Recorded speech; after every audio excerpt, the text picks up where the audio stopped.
화이자 백신의 국내 첫 접종이 오늘 시작됐습니다. 코로나19 환자들을 치료하는 의료인들이 대상인데 접종이 이뤄지는 국립중앙의료원 연결해 보겠습니다.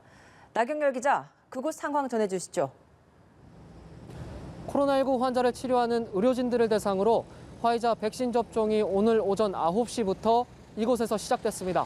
오늘 화이자 백신을 접종받는 사람들은 이곳 국립중앙의료원 의료진과 종사자 199명, 그리고 수도권의 코로나19 전담병원 의료진과 종사자 101명 등 모두 300명입니다.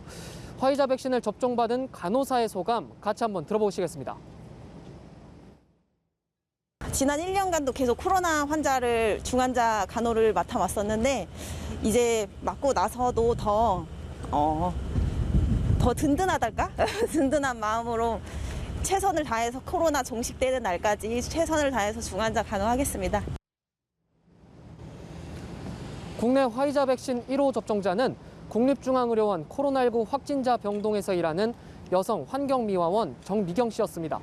정세균 국무총리는 오늘 국립중앙의료원 중앙예방접종센터를 찾아서 화이자 백신 접종을 참관하기도 했는데요. 어제 인천공항으로 도착한 화이자 백신은 이곳 국립중앙의료원 등 전국 5개 중앙예방접종센터로 배송됐습니다. 당분간 이곳에서 의료진들을 대상으로 화이자 백신 접종이 이뤄지지만 다음 달 3일부터는 충청과 호남 등 권역별 접종센터 4곳에서도 접종이 시작됩니다. 이후 8일부터는 82곳의 의료기관에서도 접종이 이뤄집니다. 방역당국은 다음 달 20일까지 의료진 5만 5천여 명에 대한 1차 접종을 마무리한다는 계획입니다. 네, 어제부터는 아스트라제네카 백신 접종이 시작됐고 오늘은 화이자 백신 접종이 이뤄지고 있는 건데 두 백신의 효과와 특징은 어떻게 다른지도 정리해 주시죠. 네, 이곳 중앙예방접종센터에서 접종이 이뤄지고 있는 화이자 백신은요, 세계 최초로 개발된 mRNA 백신입니다. 바이러스의 유전 정보를 활용하는 이 mRNA는 온도에 민감해서 보관과 유통이 굉장히 까다롭습니다. 영하 75도에서 보관하고 접종 하루 전 해동을 해야 돼서 백신을 보관하는 특별한 시설이 필요한데요. 화이자 백신이 시설이 갖춰진 이곳 중앙예방접종센터로 곧바로 배송된 이유기도 합니다. 보관이 어려운 대신 예방률은 95%에 달할 정도로 높습니다. 어제부터 요양시설 종사자들을 대상으로 접종이 시작된 아스트라제네카 백신은요, 예방률이 60%로 화이자에 비해 상대적으로 낮습니다. 하지만 백신 독감 예방률이 50%란 점을 감안하면 결코 낮은 예방률이라고 할 수 없습니다. 두 백신 모두 2번씩 맞아야 하는데요. 화이자는 1, 2차 접종 간격이 3주이고 아스트라제네카는 8주에서 12주입니다. 이렇게 접종 간격을 지켜야 효과도 좋아지는 것으로 알려졌습니다. 네, 아스트라제네카 백신 접종자 수가 발표됐는데요. 특별한 부작용 보고 사례는 없었습니까?